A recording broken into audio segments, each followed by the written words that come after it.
Namaste, motherfuckers! Et merci de prendre ce temps pour toi. Dans cet épisode, nous n'allons pas faire de playback sur des albums live de France Gall.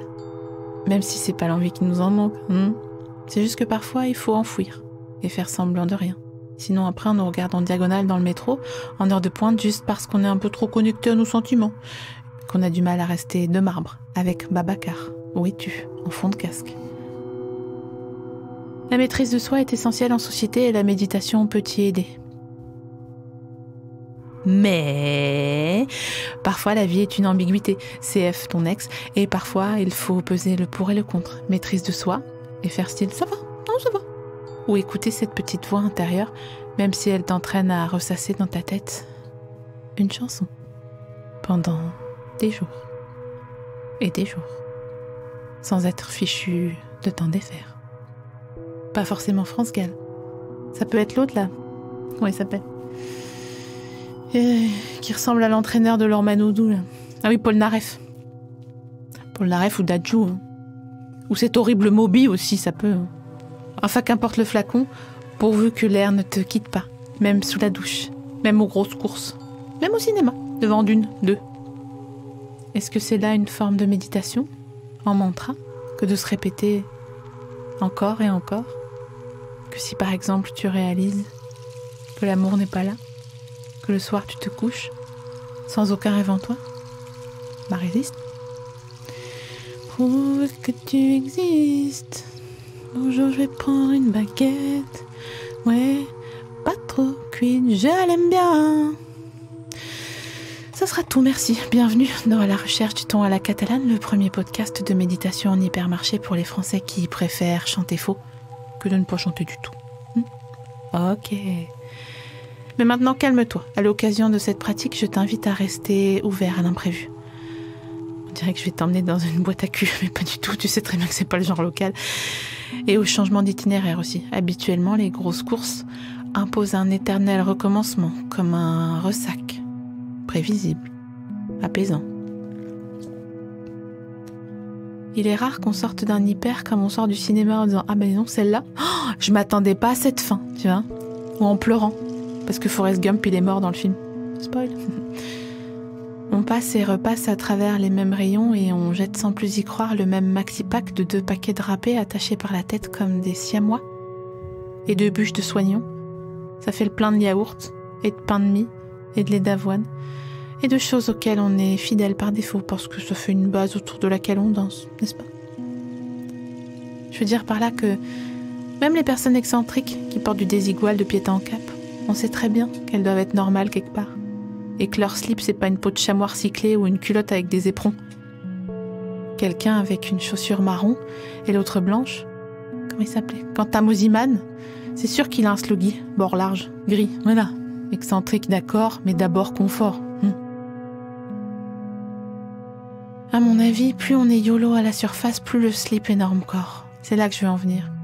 Enfin là je digresse, mais c'est surtout pour te dire que dans les courses, il y a la base hebdo indéboulonnable. Et puis à côté, il y a aussi les produits qu'on ne rachète pas toutes les semaines. Comme le dentifrice. Le rayon hygiène dentaire d'un hypermarché, qui est pour nous vierges jusqu'alors, n'a d'ailleurs pas vocation à être traversé trop fréquemment, glissé entre les gels douche et les protections intimes. Ouh, le rayon des brosses à dents de ton hypermental, cela raconte un peu et c'est propice à la méditation. Les étagères sont moins hautes, la lumière plus éclatante. Une lumière un peu bleue, un peu mauve, un peu squeezie avant qu'il perce, un peu visite pour un détartrage. Aussi parce que c'est un rayon dans lequel on peut traîner. Je rigole parce qu'en fait, Antoine, il le connaît bien, Squeezie. Ah, je connais du monde, ouais. Oh là là. Qu'est-ce que je disais? Aussi parce que c'est un rayon dans lequel on peut traîner, même si on a des nausées. Car il sent neutre. Il sent Paris La Défense. Il sent un endroit où tu passes, mais où il ne te viendrait pas à l'idée de faire tomber une alerte se loger. Alors respire. Imagine un tube de ta marque de dentifrice préférée. Le tube est tout neuf.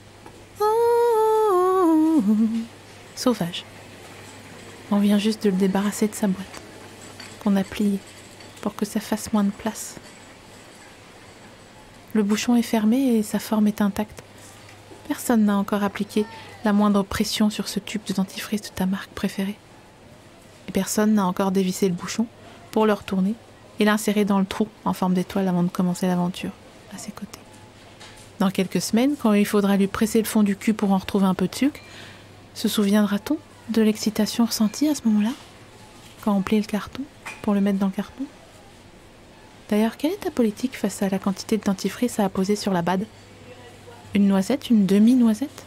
Brosse à dents mouillée préalablement ou sèche? Et surtout, en fin de vie du denti, est-ce que tu l'accompagnes en pressant roulant le fond ou est-ce que tu aspires la pâte? Et surtout, en fin de vie du denti, est-ce que tu l'accompagnes en pressant roulant le fond ou est-ce que tu aspires la pâte à dents, à même le tube? Visualise à présent ce tube que l'on analyse comme si on était Jacouille. Imagine-le qui grandit. Et qui grandit. Plus grand qu'un boudin de porte qui dit welcome. Plus grand qu'un canoë de canyoning. C'est dangereux le canyoning de toute façon. Il est plus grand qu'un de ces grands serpents capables de manger une vache, dont on parle dans Okapi. Imagine cet énorme tube de dentifrice de ta marque préférée et réalise à quel point l'odeur est fraîche et agréable. Qu'est-ce que c'est chiant les gens qui puent de la gueule. Mais pardon, je reviens. Au fil des épisodes, ton hypermarché mental est devenu une safe place, mais il existe à présent une safe place dans la safe place. Un carré VIP de la safe place. Et tu t'y trouves, présentement. Et figure-toi que ta plaque dentaire y est persona non grata. Ici, rien ne peut t'atteindre. Comme quand on écoutait, tu trouveras tes blessures et tes faiblesses, celles que t'avoues qu'à demi-mot. Ni les faux pas, ni les maladresses, ni les gens qui disent merci d'eux en début de leur mail pro. Ici, tout est frais et doux. Oh là là, c'est doux. Pas de post LinkedIn avec des émojis fusés. Pas de 45 minutes d'attente avec France Travail et au final, t'as pas de réseau donc ça raccroche. Pas de toi qui enlève tes chaussures et en fait tu pues des yep. Non, ici ça sent bon. En fait, c'est quoi, je vais te dire une bonne chose. La méditation commence par le bitonio qu'on a au milieu de la gueule et qui nous sert de thermomètre à ambiance. Le pif, quoi. Alors tiens, vas-y, essaye un peu de méditer avec ton pif, en pensant à des odeurs. Qu'est-ce qui te vient en tête en premier? C'est dingue un tarbouille. J'en place une pour toutes celles et ceux qui ont eu un Covid long et pour qui aujourd'hui tout sent le céleri. Mes pauvres chouchous. Rappelez-vous avant. L'odeur du jouet en plastique McDo offert avec le Happy Meal. Ils en font plus parce qu'ils ont compris que détruire la planète c'était pas tip top pour le business, rapport au fait que si on est tous calanchés, en fait il y aura plus personne pour acheter des hamburgers avec des gros cornichons. Est-ce qu'ils sont bons d'ailleurs les cornets du McDo? To be discussed, me dire. L'odeur du tatami au-dessus du gymnase. Salto lavologe. Avec dans le couloir les mini-bancs et les mini-porte-manteaux. L'odeur du parfum de ta mère mélangée à celle de son avant-bras. L'odeur du pop-corn chaud. Puis des gens en manteau. Avec la fausse fourrure autour de la capuche. Qui font la queue sagement pour un film qui va afficher complet parce que c'est Titanic ou Star Wars ou Harry Potter. Bon, l'odeur du foin qui vient avec l'odeur du soleil et celle des oiseaux qui recréent dans les séances de méditation. L'odeur des petits apôts en terre cuite à l'entrée de Nature et Découverte. L'odeur de ta trousse Stans avec salut écrit au Tipex dessus. Tu penses à tout ça et tout de suite t'es ailleurs. Pense à toutes ces odeurs auxquelles on a accès. Pense à toute cette banque de données, de goût et de trucs et de machins. Les gens qui vapent, goût popcorn. Quel non-sens. Mais le truc, c'est que toi, là, t'es venu pour une brosse à dents. Donc, on n'a pas non plus 50 000 ans, pardon, je reprends. C'est compliqué, c'est les brosses à dents. Parce que si tu me lances sur les brosses à dents, non, mais c'est trop tard, je suis lancée toute seule. Les brosses à dents, donc, je vais parler des brosses à dents. Ouais. Les brosses à dents, 2 points, ouvrez les guillemets. Parce que depuis que t'es passé à l'électrique, les achats de brosses à dents classiques, ils se sont considérablement réduits. En fait, T'en as besoin pour, partir en vacances, sauf si tu prends ton électrique avec toi. Oh là là, je savais que ce serait un bourbier, ce sujet. J'ai envie de savoir si tu prends aussi le chargeur ou juste la bad. Et si oui, auquel cas, tu finis inexorablement par te trimballer une grosse brosse à dents en pile vers la fin du séjour. Ce qui n'arrange en rien au cafard de rentrer. On est d'accord. Numéro 2. Dormir chez un ou une partenaire avec qui la relation naissante nécessite de disposer d'une brosse à dents qui pourrait éventuellement rester chez la personne ou au contraire t'accompagner dans le cadre d'une sexualité plus itinérante, tu vois ce que je veux dire. Protège-toi et mets tout le monde au courant. On a cette chanson de R&B sur les ménages à trois.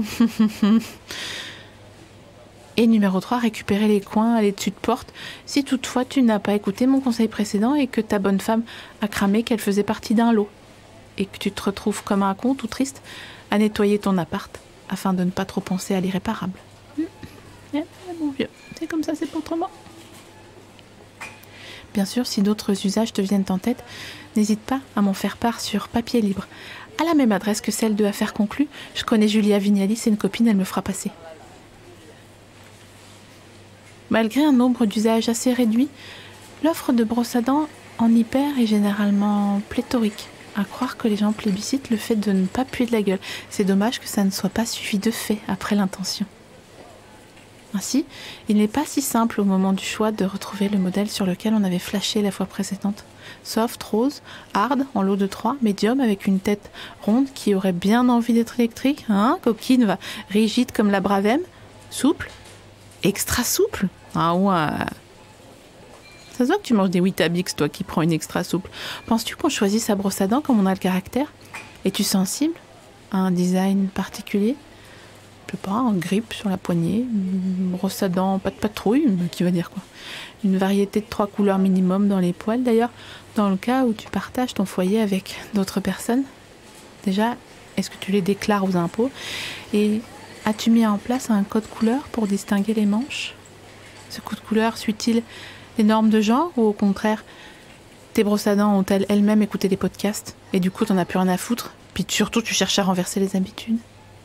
Pour toutes ces raisons, la capacité de faire un choix sûr et raisonné au rayon brosse à dents n'est pas encore tout à fait à la portée de notre civilisation.